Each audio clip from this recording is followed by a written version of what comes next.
Hello, everyone. Thanks for joining us.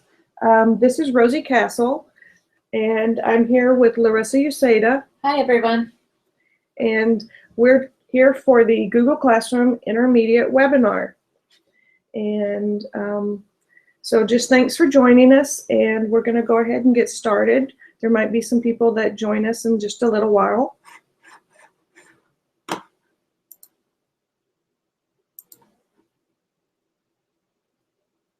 We just want to make sure that you have clicked the play button to join the webinar. And up above the webinar, there is the link to join the discussion. So your discussion window should look like this. So if you can please type in the title window, hello, and your school, and that way we can get you logged in that you're here.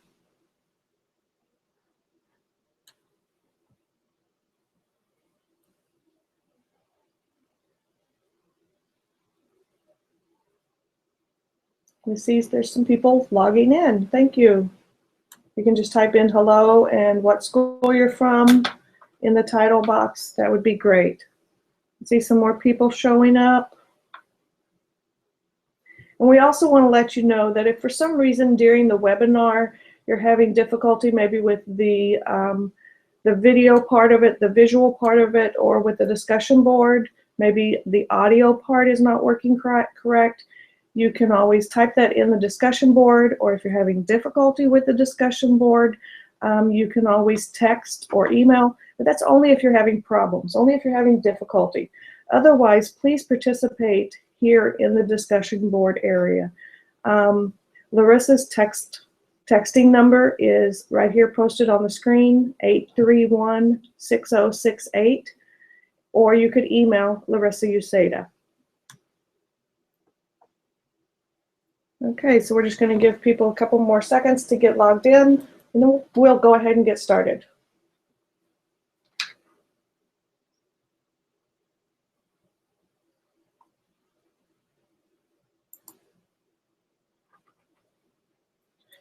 Okay. Rosie, just before you get started. Yep. As far as the discussion board, if you click on the discussion board and then press F5 on a PC just to refresh, you'll see the latest posts and scroll down. And so if you're working on a Mac? Command R. Okay, because sometimes that question gets asked of us. Okay, that was, you click on the window and you press F5. And that way you can stay up to date on what other people are posting too. Okay, now if you have possibly used Google Classroom last year, or maybe you came in this year and you're like going, oh my goodness, there's a lot of new things. That's the wonderful thing about using Google. They are constantly updating new things. And so some of the new things in Google Classroom is the feature that you can move post up to the top of the stream. And you can do that by clicking on the three dots and then selecting move to the top. Something else that's new in Google Classroom is when you click on this plus sign and they have reuse post. So that means maybe you want to reuse an announcement or reuse an assignment. They've made that possible. And that's what's really nice about Google. They're listening to the feedback from you as teachers. And so we really need to take advantage of that. If you find a feature or something that you really want, you need to give them your feedback. Yeah, it's a change in. Every time we go on, it's something else that's new. Some other things they've added is they've made it where it's much easier to incorporate those Google Forms where you can easily attach the form and easily get to those responses right inside Google Classroom. The question feature, this is really nice. It's an easy way to engage your students and have those discussions right there within Google Classroom. So that way, you know, you're not getting all the full robust features of a full learning management system like maybe e-learning, but you are getting more features that Google Classroom is adding. This was one of those nice features that they added where maybe you go to your About page and they've got where you can see it, the calendar of your assignments. And you can click right here, View in Classroom. Or if you click your 3 lines, which is where your menu is, right under Classes, you can get to your calendar. So it's just another nice feature.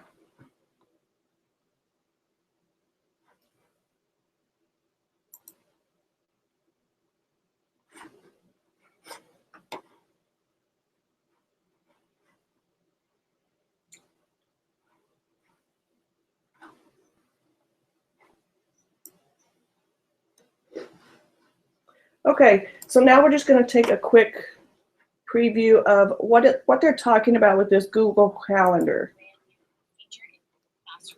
That many of us have been waiting for. It has finally arrived, and it is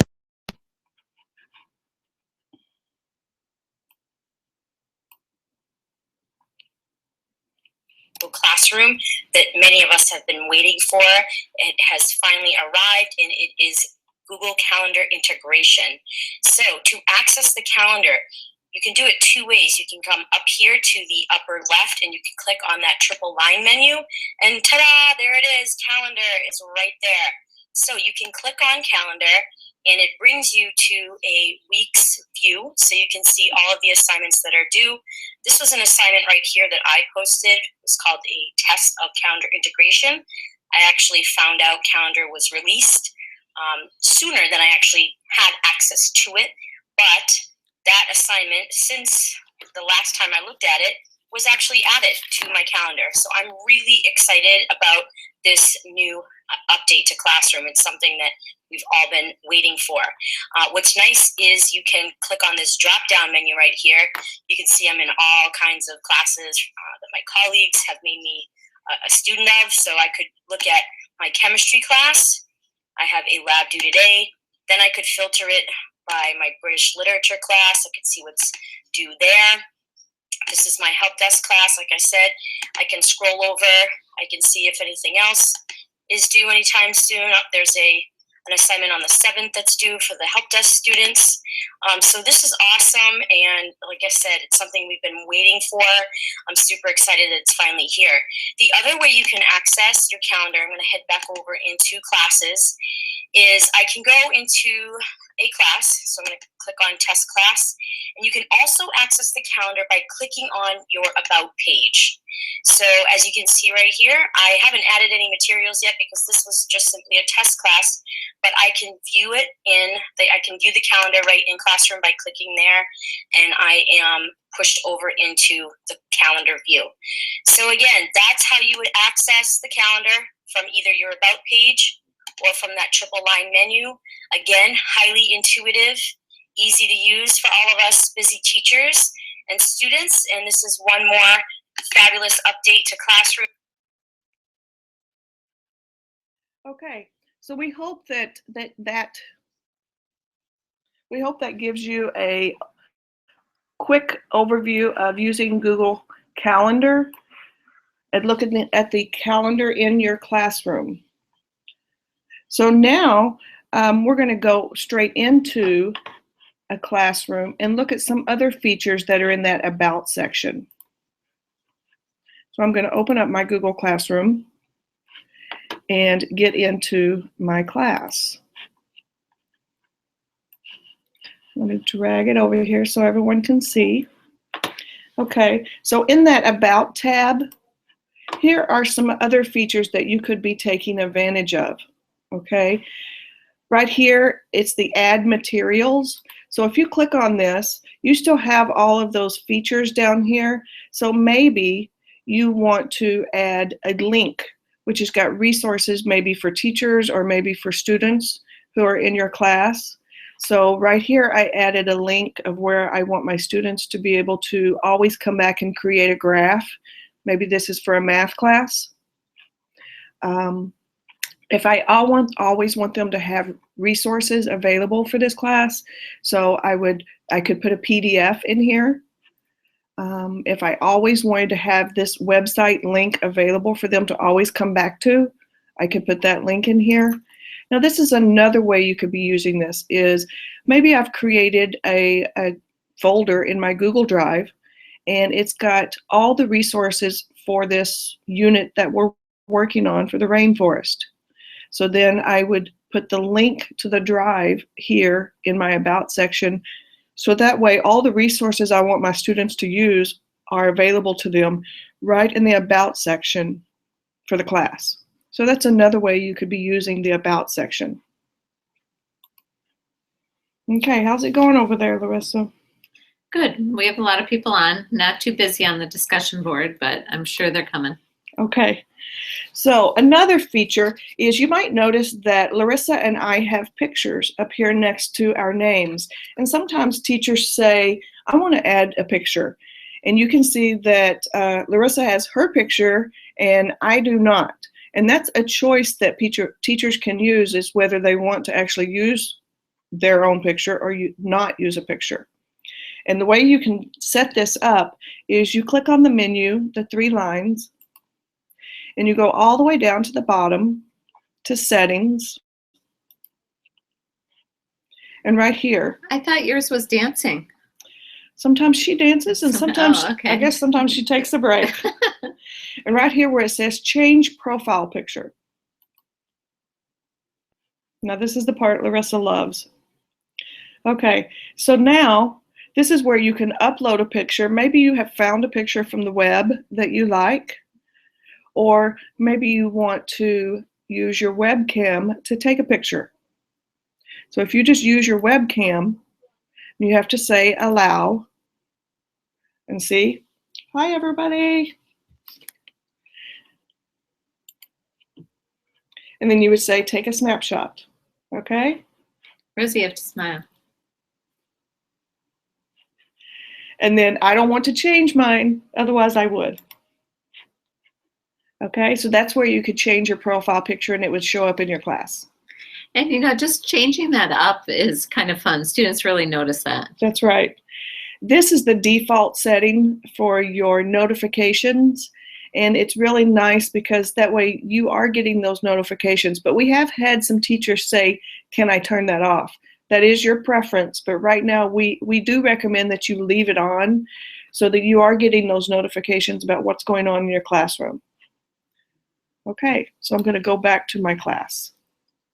Now, those emails for those notifications are going to come on your Google One-to-One account. Yes. So in the class, we have how you could forward it. I have mine forwarded to my district email. Yes, but that is something we're going to be talking about. Oh, perfect. I learned that from you, Rosie. Okay, so moving on in the class. I moved back to my stream, just as you noticed, just because this is where we're going to be working in just a little bit.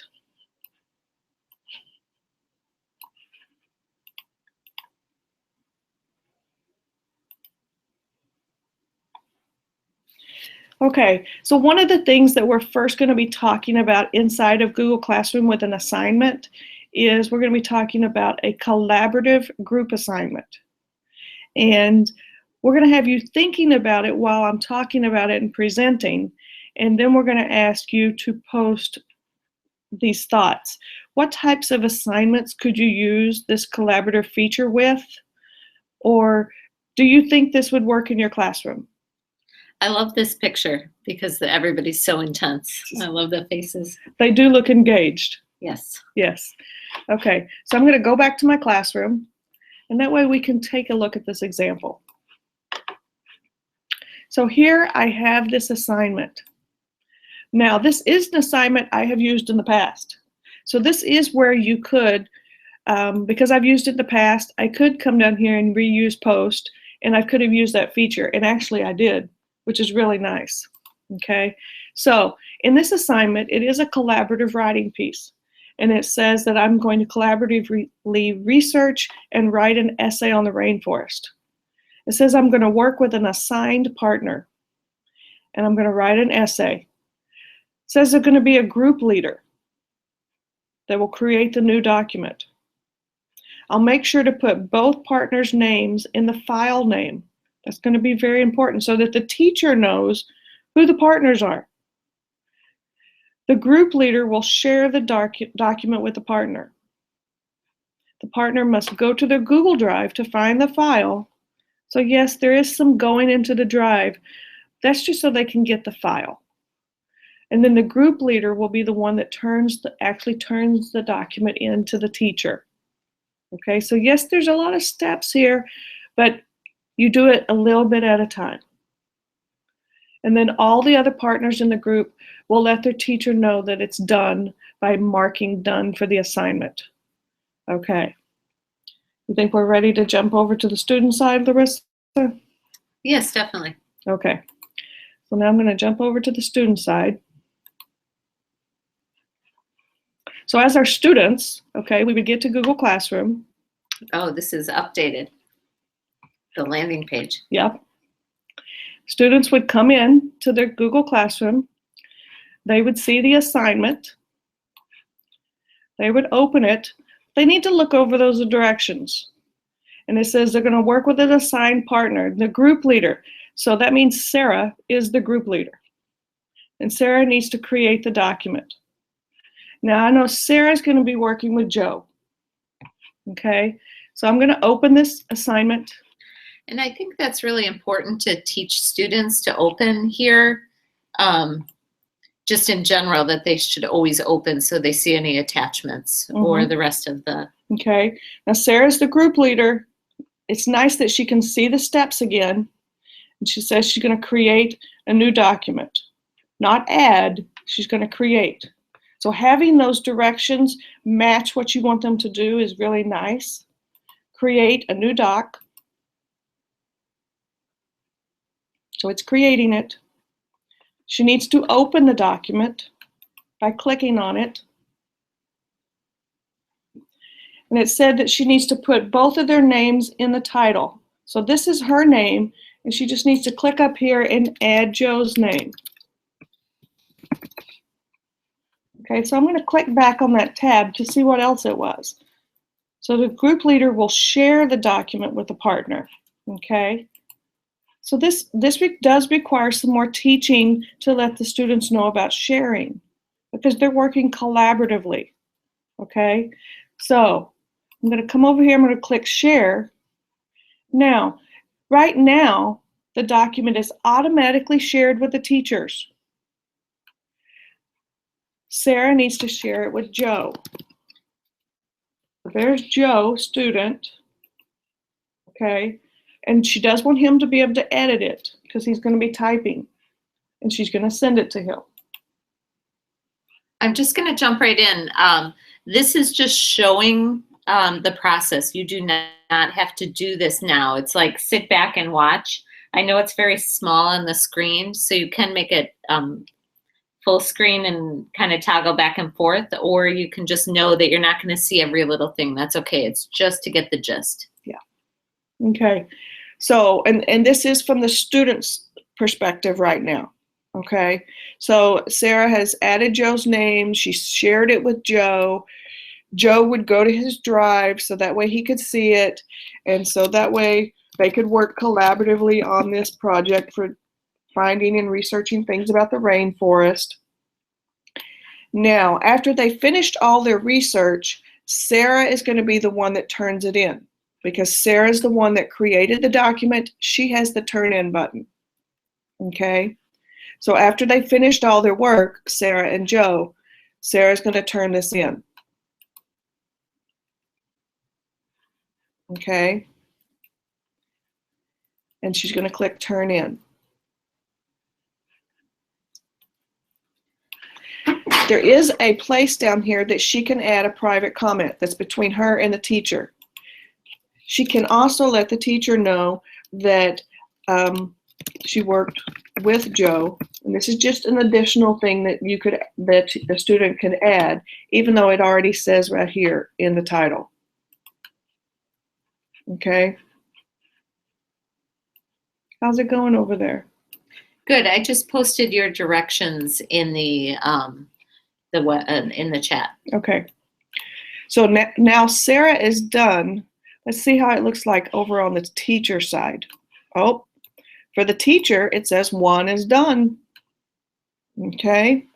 So as we know, whenever we're in as the teacher, we can click on that number 1. It automatically takes us to where we can see their work. It separates it based on done and not done.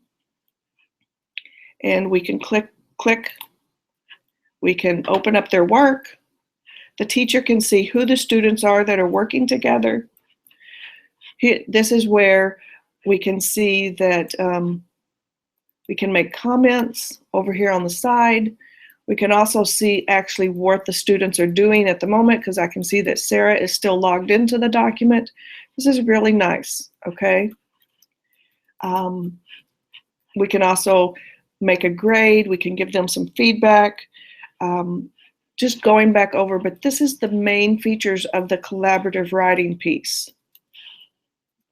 So we really wanted you thinking about, do you think something like this would work in your classroom? We know there would be some pre-teaching steps about getting into your drive, finding what has been shared with you.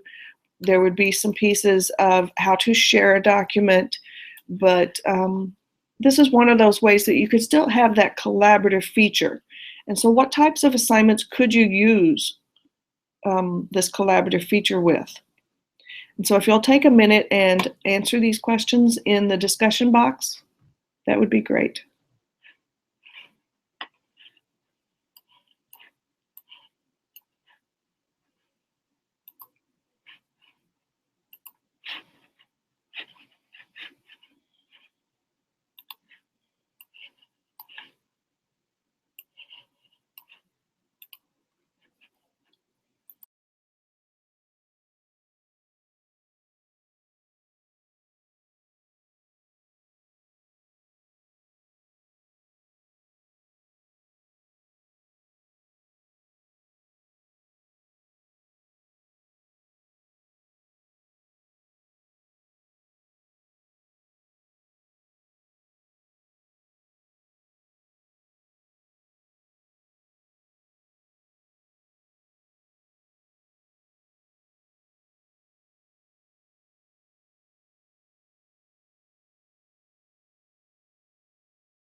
Okay, it looks like we've gotten some good feedback.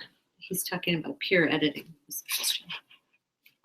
And there were some good. I can read one of them if you want. Okay. We had have each student working on different articles of a paper or share constructive response questions.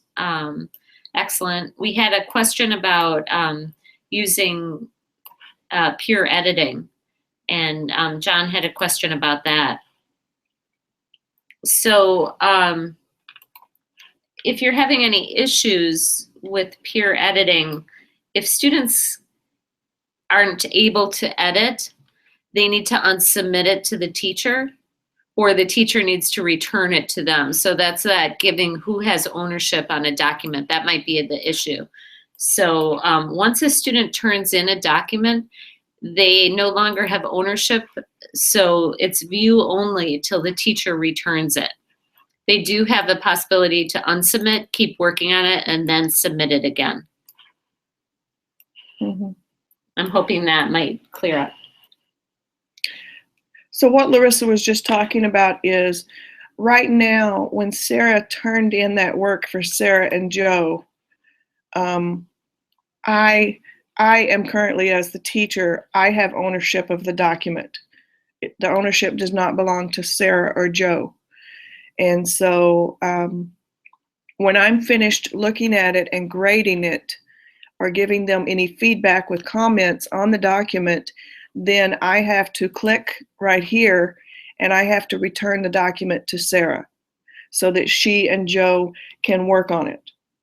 That has to be done by the teacher, because Sarah and Joe right now, they can't edit it. They can't make any changes to the document because they don't own it. And that's one of the things that automatically happens in Google Classroom. The sharing feature and the ownership goes back and forth once it gets turned in, and then you have to return it before the ownership goes back to the student. Okay, so we hope that clarifies that piece. We had some other good ideas about working on DBQs together, doing research on their own, and then working on a shared document together. Also, that it just doesn't have to be a doc. It could be a Google Slides or a drawing. Yes, yes.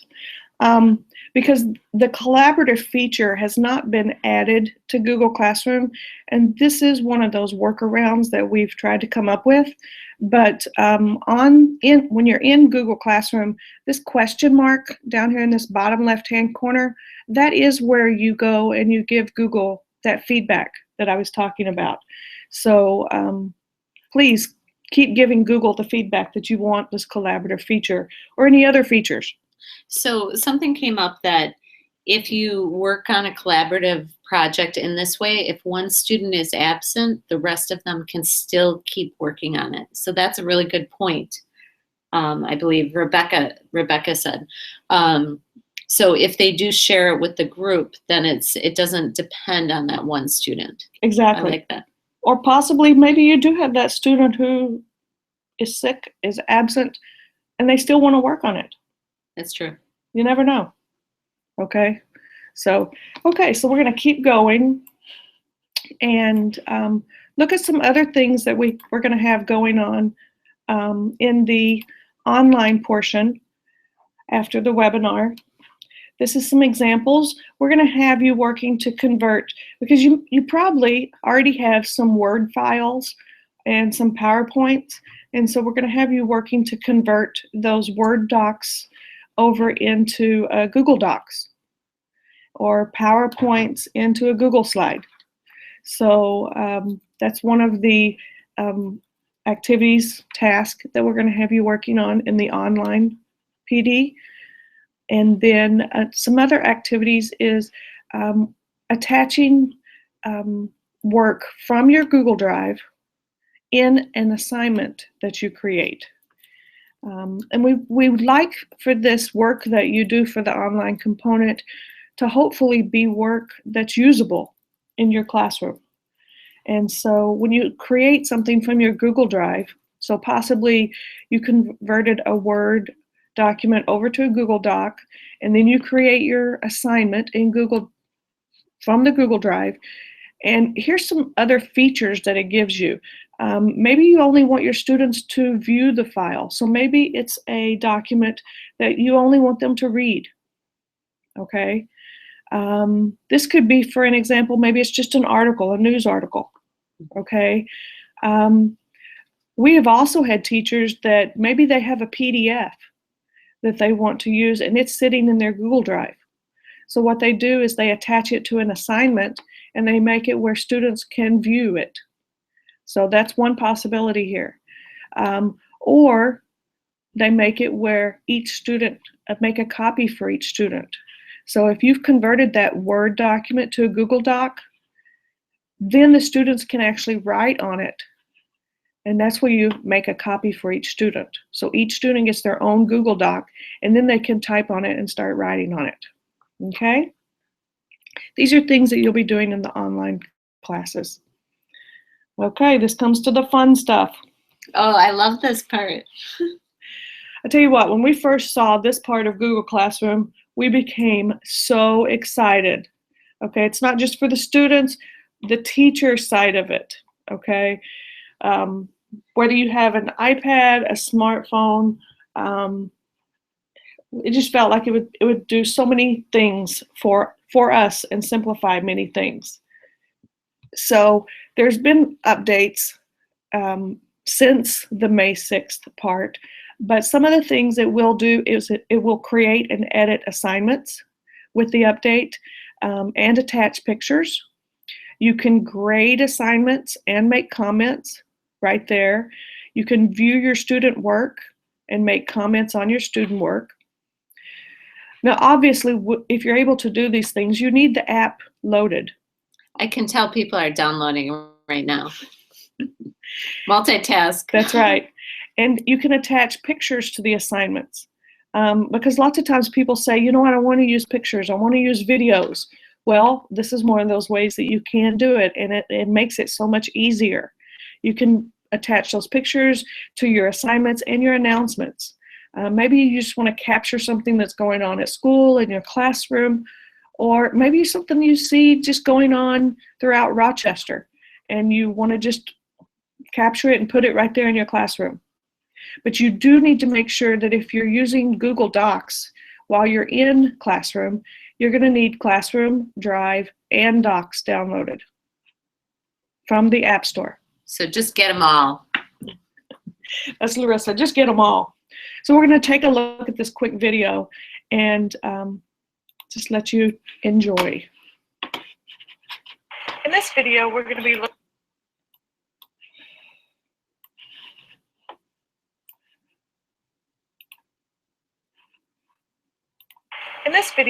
be looking at uploading video and pictures to Google Classroom using our iPad or our smartphones. So first thing, you must have the Google Classroom app downloaded from the App Store or from the Google Play Store. And then next, you just take your video or your pictures. And so we're just going to go to our photos. I'm going to click on the share button at the bottom. Click on next. I'm going to slide over. And Google Classroom is one of your choices here. Now, if you haven't chosen Google Classroom before, you would go to More. You would go down until you see Google Classroom. You would click on the toggle and it would turn green. Click Done. Okay. So now that you've chosen the video or the picture you want to select, you click on Google Classroom. Now I'm logged in as a student and I'm going to select the assignment that I want to attach this movie to. I want to attach this to assignment number 5, Rainforest. And I'm going to click Attach. Now that the video or picture has been attached, I'm going to open up my Google Classroom app. I'm going to go to the class, open it. That was assignment number 5. These are the directions. I'm going to go to your work. And down below, I can see that my work is attached, my movie is now attached, and I've written in the private comment. So I'm going to resubmit the work. Now I've gotten the green check mark saying that everything is done. Okay. So We see a few comments here that people are loving it too. Yes, Larissa and I fell in love with By it. watching this tutorial, you're going to learn all about. So if you can take a minute in the discussion board and tell us, how is a way that you think maybe you could use the Google Classroom app?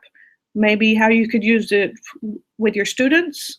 How could your students maybe use it? Or how could you as the teacher use it? We'll give you a couple of minutes to reflect and answer in the discussion board.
So we got some good suggestions for Spanish. Take a picture and then describe it in Spanish. I like it. Mm-hmm. I really like current events. Melissa said that she posted a article about the Paris attacks, and then her students were posting and discussing. It's a nice way to give them some information too. Yeah. Yeah. That's really amazing. I think there was also one about putting the apps on your device, and that way you can stay. It's very mobile. It's a very easy way to keep up on your grading. Mm-hmm.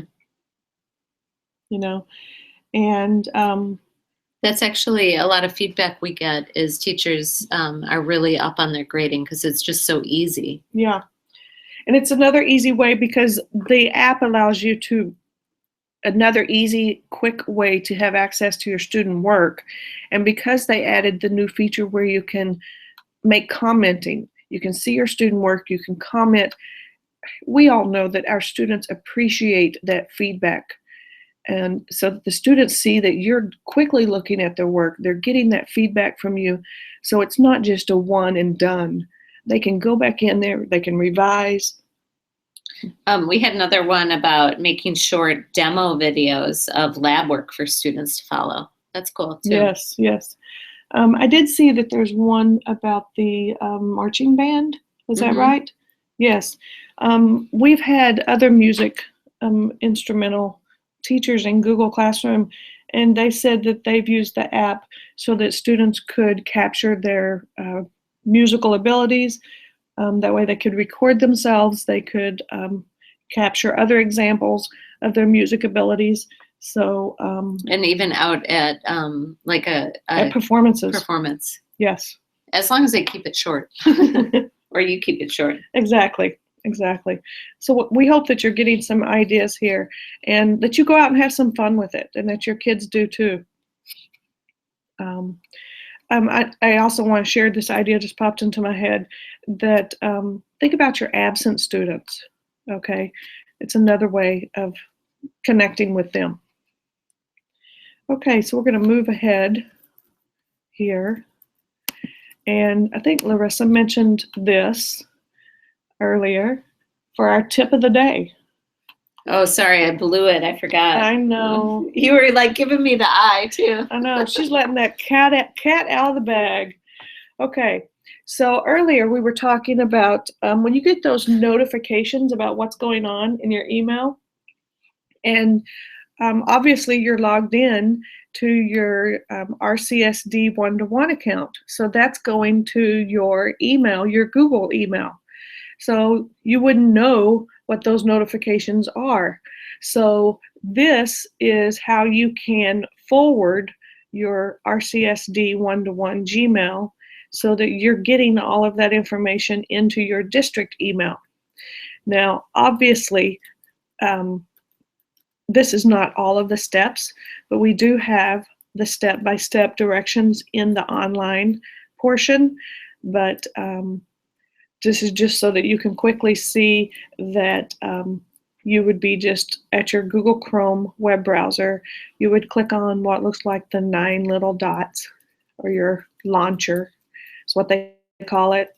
You would go to your Gmail, and then from there you would click on what looks like a dial, or some people call it a cog, and then you click on settings.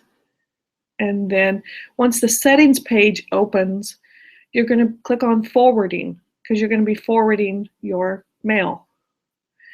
And then it goes through all the steps for you. Something that's really important is you want to archive your Rochester City School District's mail. Okay? You don't want to delete it. Excuse me. You don't want to delete it. You don't want to mark it as read. You just want to archive it. That's something that we really feel like is important to let you know. So again, all of the steps here are in the online portion. It's just very important that, because you might be getting those notifications, but you don't want to always have to go over to your Gmail account to check them. So this is another way that all of those would be coming to one account. And many of us have tried this out, and it's very convenient. You don't have to set up anything after you forward it. It's done, one and done. Okay. So we have covered a lot of information quickly, but it looks like we have done it efficiently. How's things going over there? Anything we need to maybe go back over?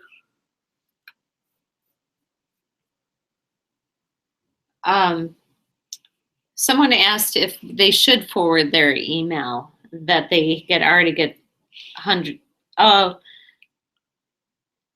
If you do forward your email, the notifications you get are going to be when a student leaves a comment.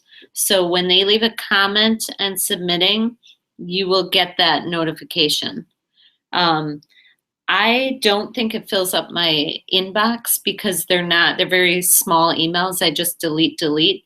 I also get if someone shared a document with me, not through Google Classroom, but I find it helpful. So I would suggest for yourself is to forward it, and then you can always delete. You can always unforward it, but I feel like it's very helpful, and I don't get a ton. Right. We don't get a ton, and we have become pretty much major users in with our. Rosie, the one question I have is if you're using a discussion, like the question in Google Classroom, if you're going to get an email for each of those posts to a question. So you'll have to see. Because remember, you can always go back where that menu is and where we changed our profile picture. You can always uncheck that and turn off your notifications.